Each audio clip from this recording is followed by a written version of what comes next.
कांग्रेस के senior leader और उत्तराखंड के पूर्व मुख्यमंत्री हरीश रावत का एक बयान सामने आया है जिसमें उन्होंने कहा है कि उत्तराखंड में तो कांग्रेस फॉर्म में है, लेकिन अगर पूरे देश भर की बात की जाए तो वहां पर फॉर्म थोड़ा खराब है। इस बारे में बातचीत के लिए हमारे साथ बीजेपी सांसद राकेश सिन्हा जी हैं। सर, एक बड़े सीनियर लीडर का इस तरह का बयान, वो भी चुनाव से ठीक पहले, कैसे देखते हैं? देखिए, हरीश रावत जी एक बहुत ही वरिष्ठ कांग्रेस के नेता हैं, लेकिन उनके इस बयान में अर्ध सत्य है। वास्तव में कांग्रेस की स्थिति जितनी देश में खराब है उतनी ही उत्तराखंड में खराब है। पहली बार ऐसा होगा कि कांग्रेस पार्टी उत्तराखंड में तीसरे नंबर पर खड़ी रहेगी। चूंकि हरीश रावत जी को अपनी प्रतिष्ठा बचानी है, इसलिए उन्होंने उत्तराखंड को अपवाद में रखा है। लेकिन कांग्रेस उत्तराखंड में जितना बुरा प्रदर्शन करने वाली है, इसका आभास हरीश रावत जी को लग चुका है। इसीलिए उन्होंने वह पृष्ठभूमि तैयार कर दी है कि कांग्रेस की हालत पूरे देश में खराब है। लेकिन उनका ये तर्क है कि कभी कभी बैट्समैन फॉर्म थोड़ा खराब होता है, कम होता है, लेकिन वो वापसी भी जल्दी करता है। तो उनका ये भी कहना है कि हमारी वापसी जल्दी। देखिए, क्रिकेट का रूल और राजनीति के जो रूल हैं, दोनों को एक मानना, ये हरीश रावत जी की साहित्यिक कल्पना हो सकती है, लेकिन दोनों के रूल्स ऑफ गेम अलग अलग हैं।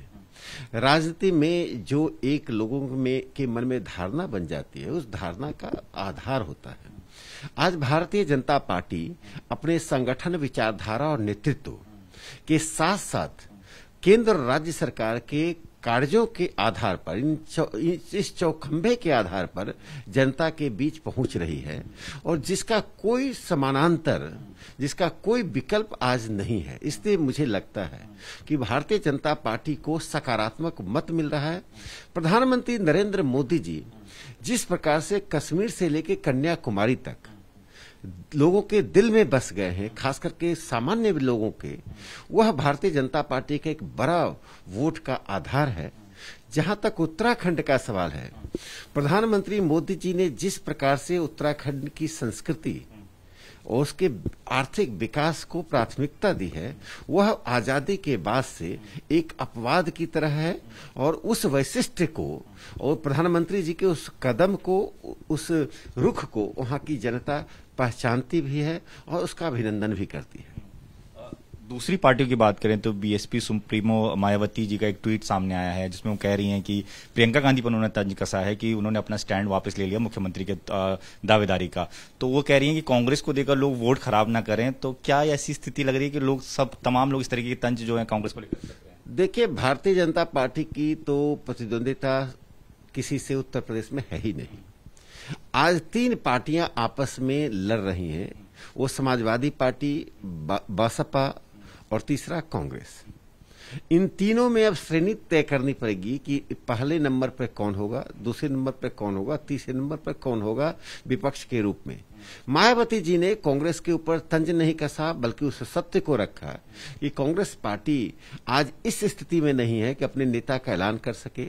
और स्वयं नेता यानी प्रियंका गांधी ने अपने नाम को अपने मुख से ऐलान करके फिर पार्टी को उसे वापस देना पड़ा।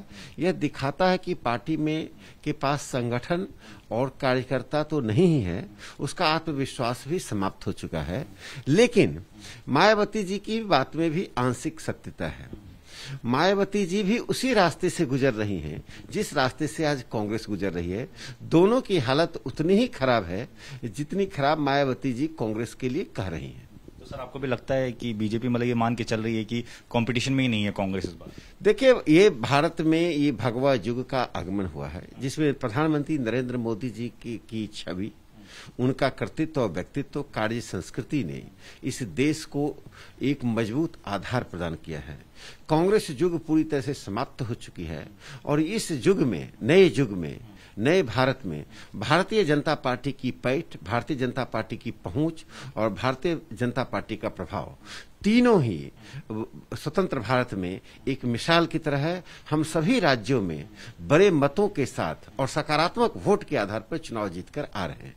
धन्यवाद सर बातचीत के लिए। तो राकेश सिन्हा जी साफ तौर पर बता रहे हैं कि कांग्रेस पार्टी के बड़े नेताओं में आत्मविश्वास की कमी नजर आ रही है और ये कहीं ना कहीं एक विषय जरूर बना हुआ है कि तमाम जो विपक्षी पार्टियां हैं वो कांग्रेस पर इस वजह से निशाना भी साध रही हैं। कैमरामैन हेमंत के साथ दीपक सिंह रावत, एबीपी न्यूज, दिल्ली।